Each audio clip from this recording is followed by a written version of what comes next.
Hey everybody, it's Kim, Hey, this is Stephen Thompson. and this is Thompson's Reading. Thanks for coming by and stopping by and checking in with our booktube series. We're so excited to be here. I want to say thank you to everybody who have subscribed since our last. Thank you for coming over. If you came over from my channel or if you just discovered us, thank you so much for that.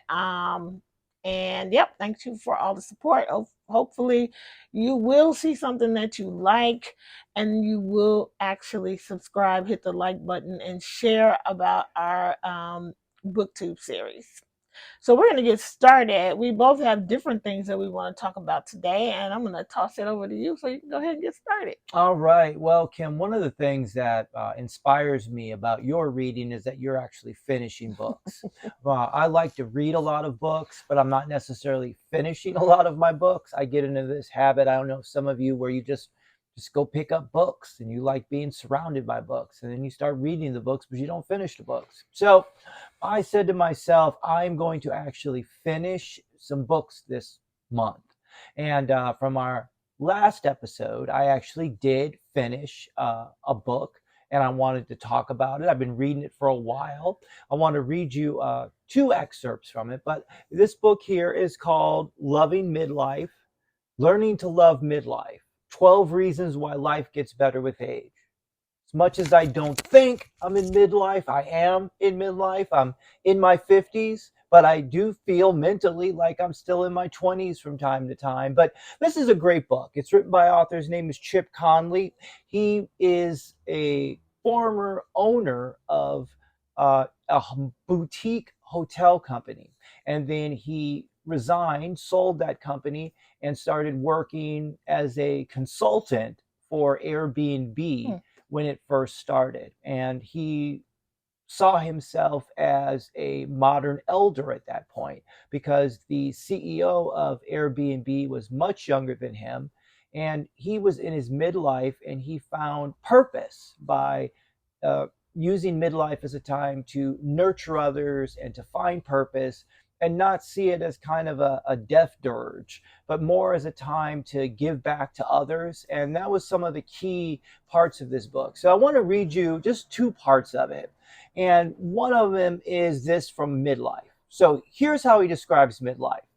In this stage, which we reach in midlife, adults strive to create things, nurture others, contribute to the community, or make some other positive change. And that was inspiring to me because I think about, as I age and as I get older, not necessarily always striving to get better or striving for the next promotion, but giving back to those who are younger than me, giving back to the younger coworkers, setting an example. I think about setting an example for my son.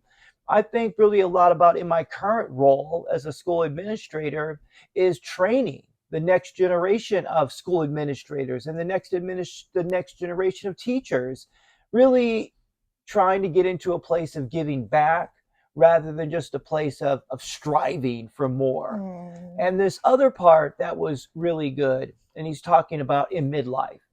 It says midlife is when we start to realize that happiness does not consist of the gratification of our wishes. It is a choice made in the mind, not in the gym. When it comes to our pursuit of happiness, we don't always appreciate or revel in what we already have. In the first half of our life, we often pursue gratification rather than practicing gratitude. Hmm. Research has shown that we grow more satisfied with life after 50. And this isn't just an American thing, as researchers have found the U curve of happiness to be nearly universal across countries.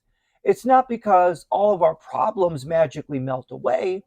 Instead, it's because we learn to roll with the punches and gracefully accept the unexpected assaults of life and not take them personally. Our obsession with more has subsided. And in its place is an ability to welcome the joy of the simplest gifts: a smile from a stranger, a new book on our bedside table, a thoughtful gesture from our friend or spouse. So that is what he talked about midlife. And the last one, I know as you get older, I think about a lot of friends who are talking about retirement and planning for retirement. And I know I enjoy working actually. Maybe I don't enjoy my job all the time or commuting, but I actually enjoy working. And he said this: to retire is to withdraw into seclusion, but to recreate is to regenerate, to become new again. In midlife, we start wondering about how we'll spend our golden years. Fewer and fewer of us will be choosing the retirement community with the house on the fairway. And that's what I like, this idea of recreating and regenerating ourselves. I think a lot about things that I wanted to do in my younger years that I didn't do. That's one of the reasons why I'm getting my doctorate, because I didn't move forward in my education in my 20s for various reasons. But once I hit midlife, I said, I'm going to get my master's degree, and I got it. Then I said, I've always wanted to get a doctorate. And I said, I'm going to get it. And I want to inspire my son, but I also want to go after those things that I didn't do when I was younger. So that's why I've written my novels and I continue to write, because I believe that I have these things in me, and why not do them? You have the time, so why not pursue them? So that was really inspiring me about this book by Chip Conley, Learning to Love Midlife. And then I decided, well, I gotta finish some more books. So one of the things I did mention is I really love my Kindle e-reader. And I got one of these. The great thing about the Kindle e-reader that I love is that you can take it outside and read, because I try to read on your iPad and it's hard. And I don't like reading on my phone because it's difficult in the sunlight. Also, reading at night, I don't like to have the phone in the room with me. So I like this e-reader. The e-reader is perfect for being able to read in your room without turning on the lights. And it's also great to read outside when you are reading outside, because it doesn't get affected by sunlight. And also, you can carry a lot of books in it. That's one of the things I enjoy about e-reading, because I used to carry just a bag of books with me in my backpack, and my backpack would be weighed down because I have all these books with me. I wouldn't read them all the time, but I like being surrounded by them. So definitely the e-reader makes your back hurt less. But two books I want to talk about. There are two things that I look forward to every year. It's Bill Gates' book list and Barack Obama's book list. And I always make a point of purchasing books off of Barack Obama's book list and books off of Bill Gates' books list. So 2 years ago, I finished two books on my e-reader. I finished Velvet is the Night and The Family Chow. Those are both recommended by Barack Obama. They are great novels. One novel, Velvet is the Night, is about Mexico in the 1960s and a woman who gets caught up in a mob activity event, and she's living this quiet life, and the next thing she knows, she's involved in a criminal underworld investigation because she watched her neighbor's cat, and her neighbor never came back to get it. And whenever she would watch people's apartments, she would snoop through them and find things. And when she snooped through this apartment, she found a camera that led her down a crazy pathway.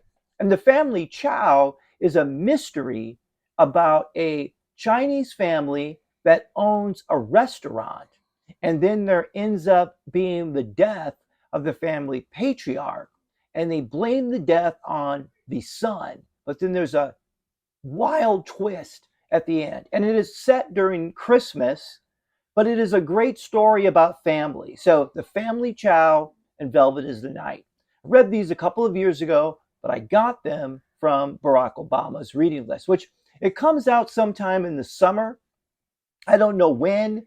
I just look around. Then, if you follow Barack Obama, you know that he will put out his Spotify playlist, he will put out his movie list, and his book list sometime in the summer.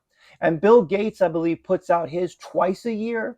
And there's always great books that you will find from Bill Gates and Barack Obama. All right, so that's my book that I finished and a little bit about my Kindle. And now I'm going to toss it over to Kim so she can tell you a little bit about her book journey. Then I'll come back and tell you what I'm going to be reading in June. All right. So I read a lot of books in the month of May. Yeah, because today is June 2nd. Can you guys believe that? Today is June 2nd. And so we are almost halfway through this year. It's crazy. But I read a ton of books. I'm pulling up my Goodreads so I can tell you. I'm going to show you my physical books. I'm really kind of shocked how many I was able to get through. Because I'm a big old crafter. Some of y'all came over from my crafting channel, so the fact that I have read physical books really did sort of cut in on my my crochet time. But I still got a lot of stuff done. Anyway, wanted to pull out my Goodreads just so I can, yeah. So one of the things that I read on Goodreads is similar to one of the stories. Steve just mentioned, which one of those stories was it that had somebody who snooped around? Velvet is the Night. Okay, and who was it that was snooping around? The maid or the what A was it? woman in an apartment who Mm. watched her neighbor's pets when they went away. Oh, so she would snoop around their apartments. Hmm. So I read this book called um, The Maid's Diary. It is a mystery thriller and it's written by Laureth Ann White. And I think I touched on this a little bit in our last episode, but I really didn't talk about my the books I had completed. This was done on audio. I got it on Kindle Unlimited, which I just discovered that Kindle Unlimited has some of the books have the Audible audio connected to them. So I have been gobbling up these books. And in the maid's diary, she has the same sort of affliction. She is a house cleaner. On the face of things, she looks like an underachiever, didn't really make the things happen in her life that she had hoped. But so now she's just kind of bumbling around cleaning people's houses. But the thing is, she actually snoops. That is her whole. That's that she's got that same thing, snoops around, and the story is around the fact that she ends up cleaning the home. She got a new assignment, and she recognizes the people who live in the home as people who really hurt her when she was in high school. And so um the whole story is, it's a mystery, it's a thriller, it is a revenge story. It's very, very good. So that's one of my Kindle Unlimited books. And then I read um another one by the same woman. I audioed it. It's called In the Deep by the same author, Laureth Ann White. And this was also, she does such a great job of, things look a certain way on the surface. This one is about a woman who um had a tragedy in her life. She ends up her marriage ends up falling apart, and then she meets a guy, and she's like, ready to fly again, ready to take on a new relationship. And she meets a guy that she thinks is the perfect guy, but is he? So these are very, very good books. So those are two of my Kindle Unlimited books that I listen to, and yeah, I've read a lot of books. So let me just tell you I'm going to tell you right now my physical TBR, not my physical TBR, but my physical books that I completed in the month of May. I'm going to pull them all out. Some of them we talked about, so I'm not going to talk about them. Uh, and some of them we haven't. So we already talked about in the last episode this one, Kim Ji Young, born in 1982. It was very good. I think I gave this one like 3 stars. Cutting for Stone by Abraham Verghese. We already talked about this. This was a 5-star read for me, 100%. Um, he is, I think, going to be for me one of those must-buy authors. But it takes him forever. I'll probably be 70 years old by the time I get the next book because it was 10 years in between this one and the next one. So he just takes a long time. And then we already talked about Before I Let Go by Kennedy Ryan. I've already told you guys how I felt about that. So that's a May finish. And then I have 2 more books. This one I had just started, I think, in the last the last episode that we did, and I bought this when we went to Reparations Club bookstore, and I didn't really know what I was buying. I just read the back of it. Okay, so I'm reading this. It's a young adult book. It is about this set of teenagers in New York City. They're all very rich, very sophisticated. Puts you in the mind of like 90210. And I don't know, I wasn't a huge fan of 90210. My sister was, but I was not. Did you watch 90210? Mm-mm, Yeah, no. I wasn't into it. However, I was into The Hills, which was a reality show that was very, very similar. It was based out here in California, and I did get way into The Hills. But the thing about this book and 90210 is that the kids were just so sophisticated. And I just am like, money or no money, aren't teenagers teenagers? I mean, these kids, I mean, I understand being exposed to different things, but they really were acting like adults. And so I was like, I'm just going to finish this book. And then somehow I discovered, and you said you kind of had a thought like this when I bought the book, but I eventually discovered that this book is a reimagining of Leo Tolstoy's book, Anna Karenina. Hmm. And once I found out about that, then I was all in. I was like, okay, I am reading this book in a with a different light. And then I basically gave this one 4 stars when it was all said and done, and it inspired me to go ahead and actually audio Anna Karenina, and I'm already like seeing all the parallels. And as I read this and I read that and I'm listening to that, I said, if I was a teacher, if I taught literature, I would teach this book along with Anna Karenina. So this turned out to be a pretty good find. So really enjoyed it. It is Anna K, a love story by Jenny Lee. I really enjoyed it. Okay.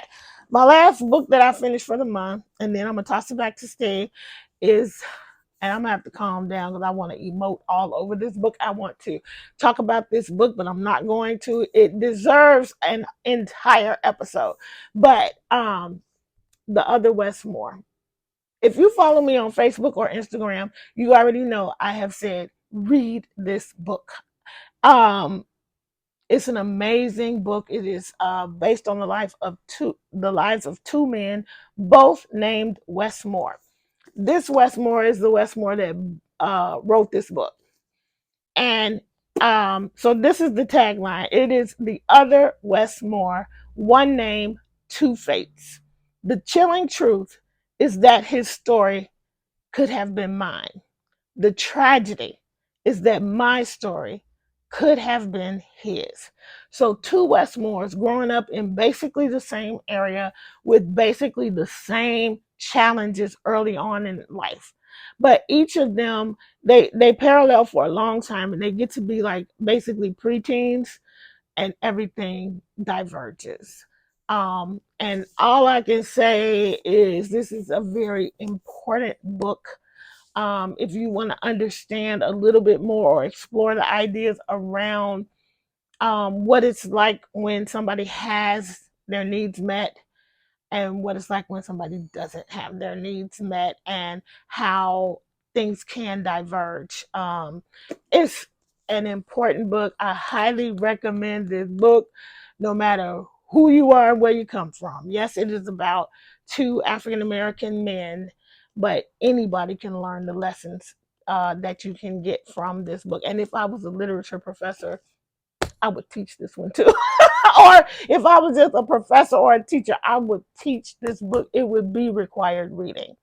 Maybe if I was a sociology professor, I don't know. Anyway, that's it for all that I finished in the month of May. I do have a couple more audiobooks, but I'll talk about them another time. You know what I love about Kim's reading is that I get excited hearing her talk about books, and I actually want to read some of the books that she talks about. And I'm really excited about this author, about Abraham, because it's intriguing because she shared with me when she went to go see him at the LA Festival of Books that he's still a doctor. He's still working as a professional Mm-hmm. doctor and he's writing. Mm-hmm. So I know a lot of times for me, I'm like, oh, I can write my way out of my job.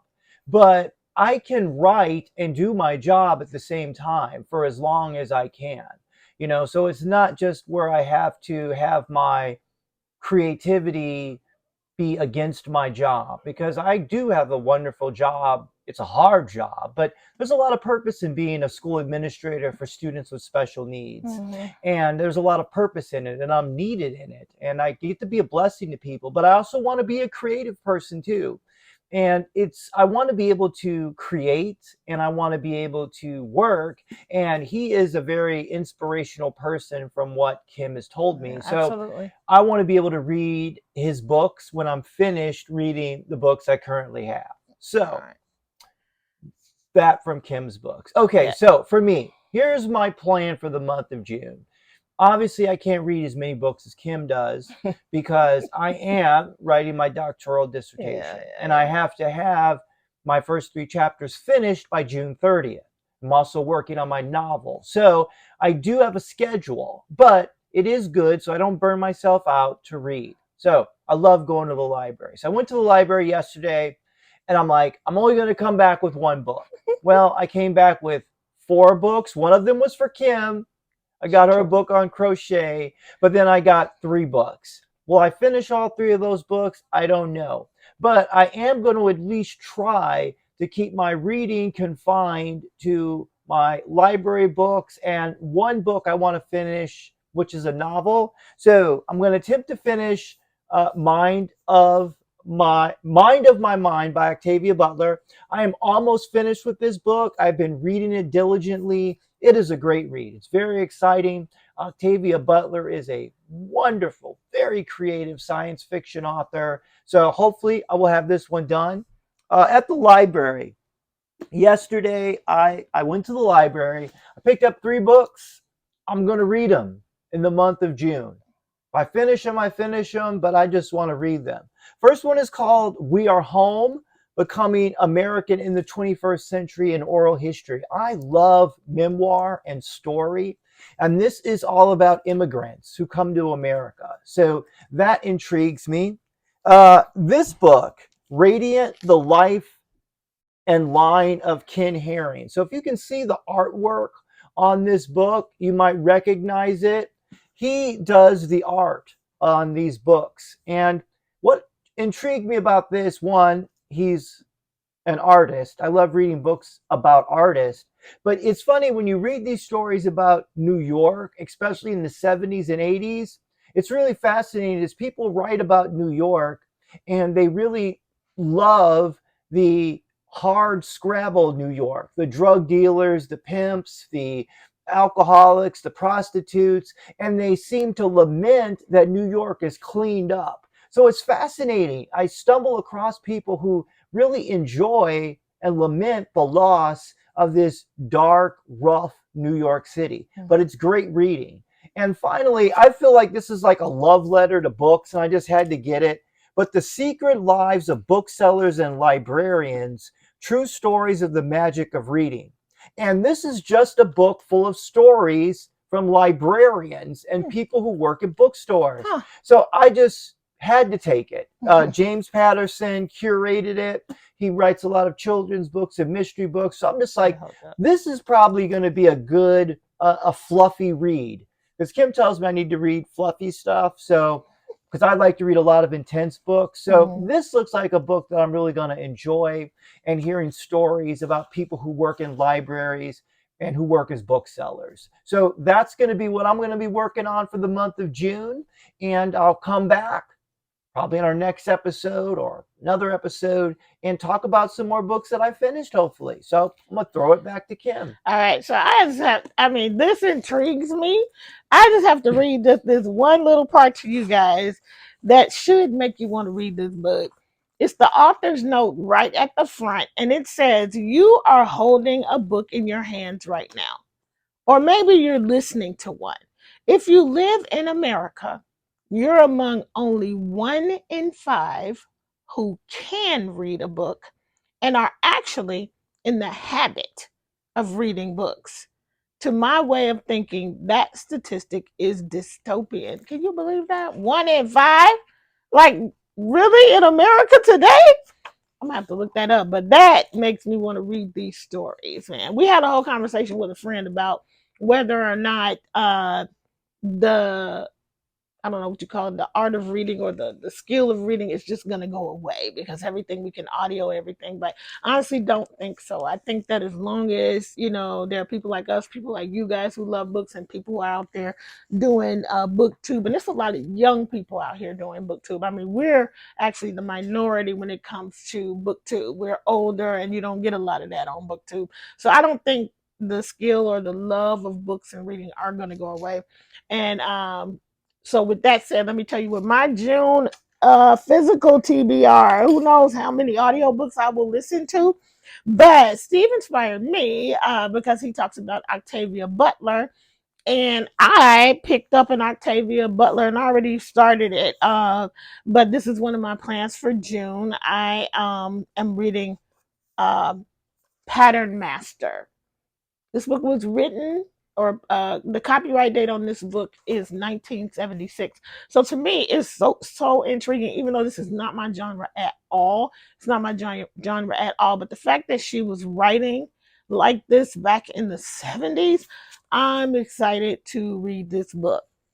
My next one, guys, I read Anxious People with my book club. I think in the month of April, and I absolutely love that author. And I went on thriftbooks.com. Highly recommend, highly recommend.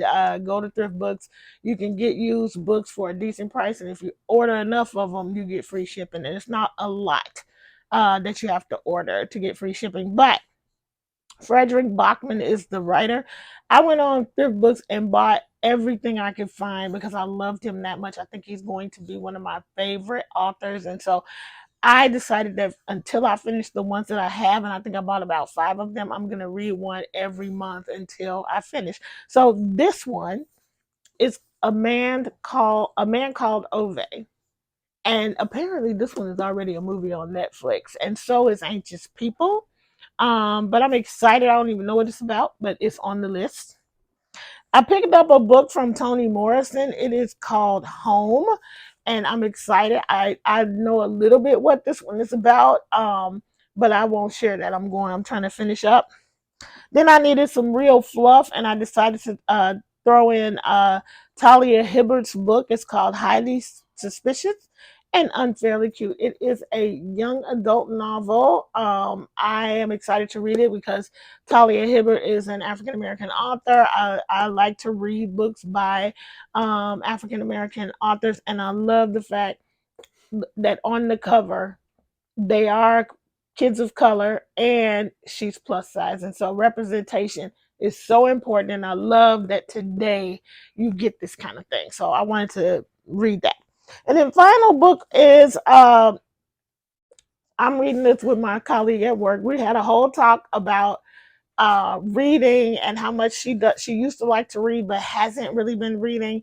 And she found out about this book on her own, and I said I'll read that with you because this book is all over TikTok. I think right now I've seen it more than once. And so it's called Where Sleeping Girls Lie, and the author's name is Farida Abike Day. Don't know if I got that right. I already started this one too. This is also, I believe, it's a young adult. But yeah, it is not like it's young. I don't know. It's gonna take me a minute. Also, she's a woman of color, the author, and I'm excited to get those done. So those are what are on my June TBR, and I think that's everything. Yeah. One thing I want to say, well, I looked through Kim's books and I definitely want to snatch a book. And I saw the Toni Morrison book and I just said, this is the book I'm going to read. I'm going to take your book and read it. And she's like, no. But Toni Morrison, during the pandemic, I watched a documentary on Toni Morrison, and then I read The Bluest Eye and Sula. The thing about Toni Morrison, it is some of the most beautiful writing you will ever read in some of the most horrific circumstances. Unjustly, people banned The Bluest Eye. But The Bluest Eye is it again. It is a tragic book, but it is the most beautiful writing. You will read Toni Morrison, and the way she puts sentences together will make you just stand in awe. And the same thing with the book Sula. And there's another book called Jazz. So as a writer, and I get to look at how people execute on the page, Toni Morrison is amazing. Mm. So I definitely want to snatch this one. This was actually one I hadn't heard of. Yeah. And I looked at it, and when Kim finishes, I hope she doesn't donate it, but No, I I'll leave it. will. I'll leave it for you. I I'll leave it do. for I you to do read. want to read that Toni Morrison It's book. a short one, guys, so I will get through it. And honestly, the reason why I got this is because of him. Like, he talks about so much about her beautiful writing, and I was buying some other books. I don't know if I have them up here now. I was buying Terry McMillan books, and so you know how Amazon will just toss up something you might like. This was one of the ones that got tossed up, and that's why I went ahead and got this one. So yeah, this one's definitely getting finished. It's not gonna take but a minute to get it done, and then he can read it too. So anyway, I think that's everything. I think if I gotta say one last thing, guys, read Mhm. this book. Read this book, okay? Anyway, I've been saying it to anybody who will listen. Anyway, I think that's it. That's everything. That's it. I know there's some books we're looking forward to. Oh yes. So guys, did you guys see that movie American Fiction? If you didn't, why not? It was fantastic. But it was written by Percival Everett, and not no, it was based on a book written by Percival Everett. And the book was called Erasure. I'm not even going to try to tell y'all what American Fiction was about. All I say is if you get a chance to watch that movie, it did get at least one Oscar nod. Didn't win, but it was a fantastic movie. He's got a new book out. I think it's a new book. And it's called James, and it's sort of a retelling of Mark Twain's Huckleberry Finn from the perspective of Jim, who is a slave that's traveling down the Mississippi with Hmm. Huck Finn. I never even read Huck Finn, but I think that what I might do is audio Huck Finn before I get to James. So Yeah. And one of the things that was interesting, so I go on the library and look up James, and the audiobook is 13 weeks. So I'm like, why do you have to put an audiobook on hold? Shouldn't there be unlimited copies? So we have a great friend who's a tech genius. He worked for Google, now he works for Apple, and I asked him about that. And he said it's because of the licensing. So the library, oh, every time you download something, you basically have to pay.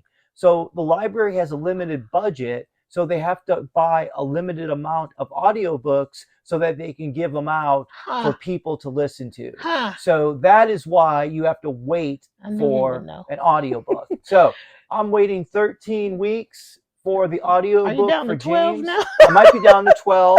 I might run out of patience and buy it. I don't know. I'm gonna buy But it, guys. or yes. So there we go. So that's why you have to wait for an audiobook Now at the we know. We library. knew There that you this go. friend of ours, Yes. we knew he would know. Yes. So I And there asked you him this go. morning. So there you go. That's why you have to wait for audiobooks. All right, guys. So with that, we're gonna sign off. Thanks for joining us. Hope you enjoyed it, and we look forward to talking books again with you guys in the very near future. Hopefully, some more bookstore visits and all of that. Oh, and there's going to be just the tiniest bit of footage at the end. I did go to a little free library that's just around the block from us, and I donated some books. So we're going to sign off. You can enjoy that, and we'll see you next time. Bye, guys. Bye bye. I am walking to the free little library, and I'm going to put some books in it. You see it? It's light blue. It's right there. Let's see how this goes. Ooh, it's got a lot of stuff in it.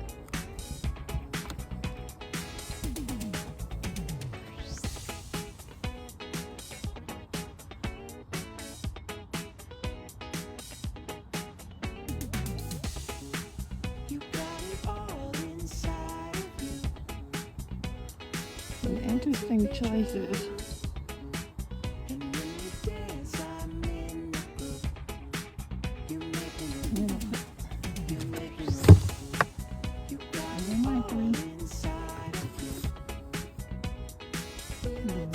interesting. I don't think I'm gonna take anything. But anyway.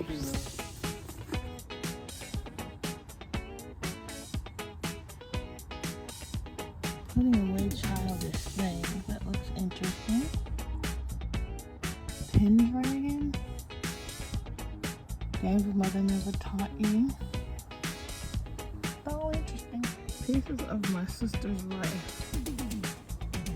Let's see. Maybe we'll take this. Pendragon.